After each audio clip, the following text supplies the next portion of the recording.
When do agency relationships need to be disclosed? Agency relationships need to be disclosed at these specific times. When the property is listed, the agreement must be in writing, signed, and dated by seller and brokerage firm. Prior to preparing any contract, this may be in writing or orally. Prior to presenting the contract, this may be in writing or orally.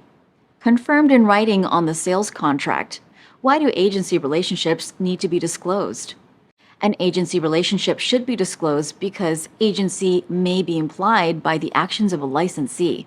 If a licensee behaves as an agent would with a buyer or seller, they are implying agency. Why would implied agency be a bad thing? If a dispute arises because a consumer believes they had a fiduciary relationship with a licensee and the licensee did not act in their best interest, this could result in legal trouble. For example, let's say a licensee represents a buyer, but the seller is unrepresented, in other words, has no agent. In this case, the buyer is considered the agent's client and the seller is considered a customer. The agent has a fiduciary relationship with the client, but not the customer.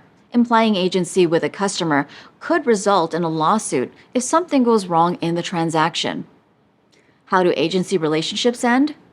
Termination of an agency relationship occurs if and when the contract is fulfilled. For example, the home sells. The contract expires. For example, the home doesn't sell before the listing period ends. Both parties mutually agree to end their agreement, or the contract can't be fulfilled.